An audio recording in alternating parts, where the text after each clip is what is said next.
Proportional Response, Book 1, Chapter 6, Part 4, Sky Brothers.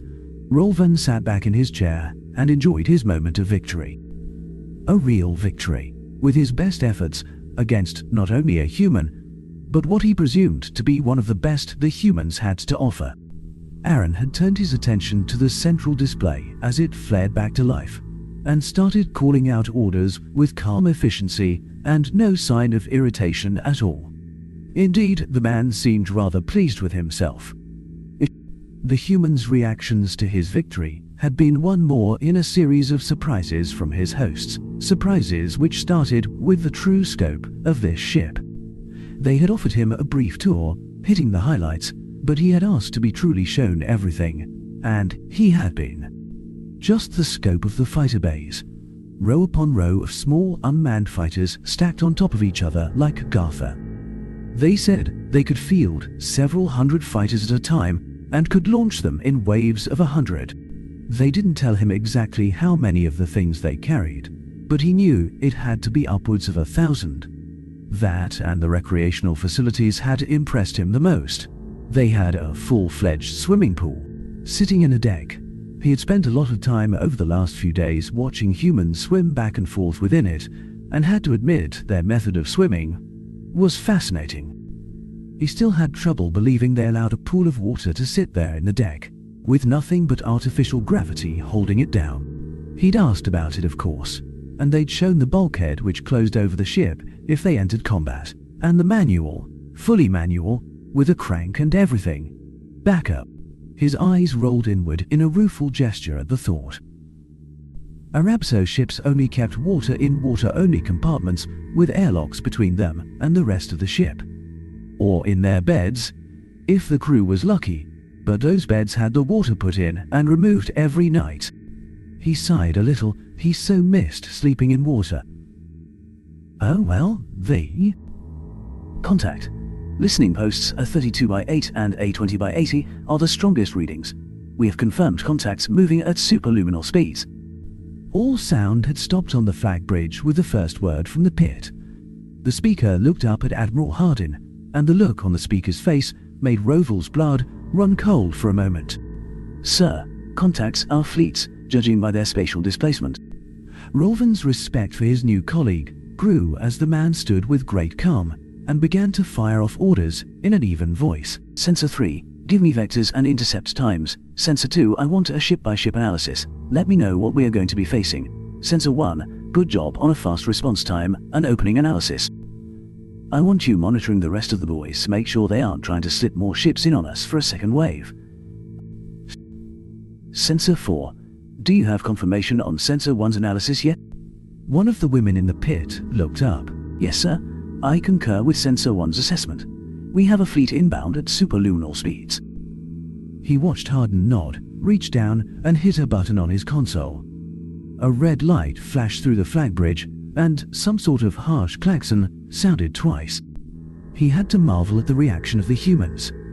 Each one reached down, grabbed a Zir, the helmet which sat next to them, secured it, and cycled the faceplate up.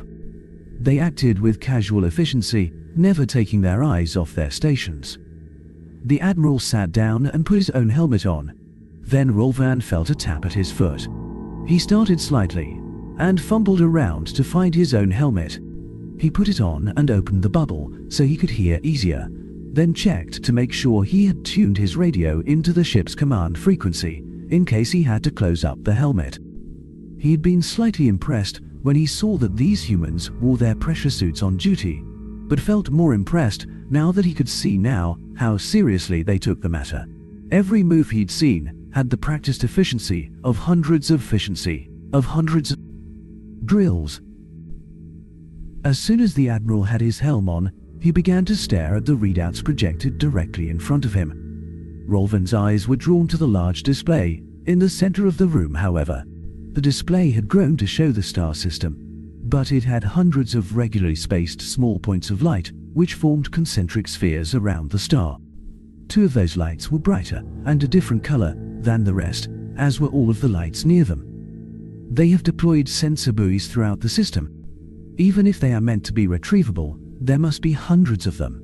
The resources to build them alone, And this is only part of a fleet. Whether we want to be allies with these humans or not, I certainly do not want to be their enemy. One of the ratings in the pit below spoke in crisp tones. Sir, incoming fleets will arrive in 3 hours, 15 minutes. Estimate plus or minus 2 mics. They seem to be taking great care to make sure they arrive together. Another spoke. Confirmed tonnage, sir. They have about the same total mass we do, but fewer distinct ships. Looks like mostly destroyers, with a few corvettes to act as a screening force or possibly as flankers. Sending you the specifics now. The fleet admiral swore softly at this and punched up a display. Rolvan tried to call up the information and it worked. His eyes widened. The galaxy hadn't seen an attack force this size in a generation. He'd thought himself and his staff perfectly safe in this fleet. That no one would commit the kind of resources that would be necessary to dislodge it. Apparently, he'd underestimated the level of hate that Zoltans had for the humans. One more point in the humans' favor, but not a point which helped him at the moment. The human said a few things under his breath that, once again, his translator flatly refused to process. The man then hit a few keys, stood, and spoke with a voice full of authority. Attention all hands. This is it, ladies and gentlemen. The Zoltans have arrived, and they match us pound for pound. I am not going to sugarcoat it, you men and women deserve better. This fight will not go well for us. We are outgunned, but we have our orders. There are several thousand of us in these ships, but there are hundreds of millions of proud, vivacious sapiens beneath us who will never have a chance. It is our job, our duty, our solemn vow to give them that chance, whatever the cost. The Zoltan fleet is bearing down on us. They will be here in approximately 3 hours. We have one advantage. They do not know that we can detect them. We will use that advantage well and greet them properly, but I want none of you to hold any illusions about what is to come. This is going to be the worst fight humanity has seen in space, and many of us will not be going home. We will stand, however, and we will fight. Here, we draw a line in the sand. Here, we say this far, and no farther. Here, we tell the races of the League in general, and the Zoltans in particular, that we will not go gently, that we will not yield, and that their reign of easy genocide is over, and no other species will suffer the indignity of kenfistration. The blood we spill today will turn the fate of the species beneath us, but that is not all. Today, the fate of the entire galaxy hinges on your actions, on your dedication, on our blood. We may fall today, but we will not falter. We may fall today, but we will defend the lives of those who cannot defend themselves. We may fall today, but we will not fail. A cry went up around the flag bridge and could be heard from various speakers, and, almost to Rolvan's surprise, from his own throat. The cheers echoed through the room for a moment. Then a grim professionalism fell on the room. Aaron started giving orders to the captains of his ships, preparing a welcome party, as he called it. It took only a few minutes for everything to get settled to the human satisfaction. The last order he gave piqued Rolvan's ears. It had been an order to have his ship prepped for immediate departure. He watched ships begin to move in the large hologram in the center of the room, but was interrupted by the Admiral handing him a data crystal. This is a copy of the speech I just made to my fleet.